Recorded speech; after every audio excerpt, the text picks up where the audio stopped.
संबलपुर विश्वविद्यालय खाद्य वैषयिक विज्ञान और पुष्टि साधन विभाग पक्षरु चूड़ांत पर्यायर पहुंची चा पत्ती उत्पादन। केतक सरकारी प्रमाणपत्र प्रक्रिया बाकी रही सबकिछि ठीकठाक चलिले दशहरा पर विश्वविद्यालय द्वारा प्रस्तुत चा पत्ती बजार में उपलब्ध होगा। जनस्वास्थ्य लक्ष्य विश्वविद्यालय उद्योग प्रतिष्ठा करी छात्र छात्री को रोजगारक्षम कराई परिबा। संबलपुर विश्वविद्यालय startup company orchid herbal private limited एवं विश्वविद्यालय खाद्य वैषयिक विज्ञान और पुष्टि साधन विभाग और centre of excellence natural product and therapeutic मिलित उद्यम हर्बल टी प्रस्तुति कार्य आरंभ होइछे।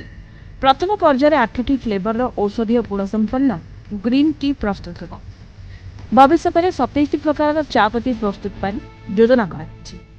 फ्लेवर मध्य तुलसी लेंबू महू आदि रहिबो।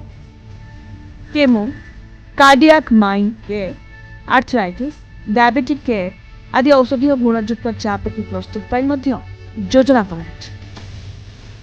केमोमाइन नामक फूल और ग्रीन टी मिश्रण केमोमाइन टी प्रस्तुत होउछि। यह अनिद्रा हाइपरटेंशन और मस्तिष्क को चाप मुक्त कर सहायक होब। से अर्जुन गछर छेली अश्वगंधा पिपड़ी समेत आउ किछि जड़ीबूटी मिसी कार्डियाक टी प्रस्तुत कर हृदरोगी विशेष उपयोगी होगा। रिमाटॉइड आर्थराइटिस कि सीकेडी कि लिवर हेपाटोप्रोटेक्टिव एक्टिविटी पे तो जोटा आम रिसर्च करके पाइछु गोटे जो पॉलीहर्बल फॉर्मुलेशनटा से पॉलीहर्बल फॉर्मुलेशन और ग्रीन टी मिसिकी ब्लेंडिंग करके ताकू आम हर्बल ग्रीन टी कहूँ जोटा कि आम मेडिकेटेड ग्रीन टी भी कहीपर ताकू आम तैयारी करछु। नॉर्मल चा छाड़ी से मेडिकेटेड टी पीले मैंने प्रिवेंट हेबे बहुत गुड़े लाइफस्टाइल डिजीजेस जमती कि आमर cardiac heart attack heart stroke आउर डायबिटीज होगला एंटी आर्थराइटिक होगला स्लीपिंग डिसऑर्डर्स होगला तो स्ट्रेस रिलीफ होगला बहुत गुड़े आम यही सब ब्लेंड आम गंधमार्दन जड़ीबूटी नहीं कि चाह सहित आम ब्लेंड करी तार प्रॉपर एनालिसिस करके आम टी गुड़ा को बाहर करने जाऊँ रिसेंटली। बाजार में बिक्री होतिबा विभिन्न प्रकार चा अपेक्षा यह संपूर्ण अलग रहा। विश्वविद्यालय लैब रे परीक्षा पर मूषा देहरे परीक्षण कर चा प्रस्तुति पर खाद्य वैषयिक विज्ञान और पुष्टि साधन विभाग में एक छोट फैक्ट्री निर्माण कर ऑर्किड हर्बल एठारे मेसीन बसाई कंचामाल जोगाउछि। गंधमार्दन पर्वतरू जड़ीबूटी संग्रह कर चा पत्र दार्जिलिंग एवं आसाम रो पहाड़ी बगीचारू आसिबो। परे से सबको लैब परीक्षा कराजिबो। दैनिक 1000-1500 पैकेट चा पत्ती बाहर विश्वविद्यालय ही यार पैकेजिंग होगा। पैकेट रे संबलपुर विश्वविद्यालय स्टार्टअप कंपनी लिखा विश्वविद्यालय एवं फूड साइंस विभाग लोगो रही सब प्रक्रिया एवं शेष हो केवल एमएसएमई एसएसएसएआई जीएमपी आदि प्रमाणपत्र हासिल प्रक्रिया जारी रही। शिक्षानुष्ठान बहु छात्र छात्री निजुक्ति पाइबे गवेषणा करें।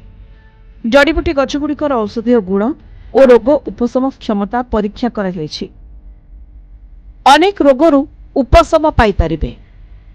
एक्चुअली तो सर कहले कि आम गोटे नुआ स्टार्टअप कंपनी कराया यूनिवर्सिटी तो आमपाई तो से बहुत बड़ा जिनस आम निज रिसर्च ये करूँ निजर प्रोडक्ट्स बन पारू जोटा कि धीरे लोक मैंने भी पाइबे लोक बहुत ग्रहण करेंगे बिकज एवं समस्ते हर्बल उपरे बहुत स्ट्रेस होती देह नहीं देह को लेकिन बहुत सतर्क रोचंती कौन खाइबू कौन नहीं ताकू नहीं रोचन तो यहाँ देहपाई बहुत न्यूट्रिशियस जिनस तो मत लगुच लोक मैंने बहुत ग्रहण करेंगे।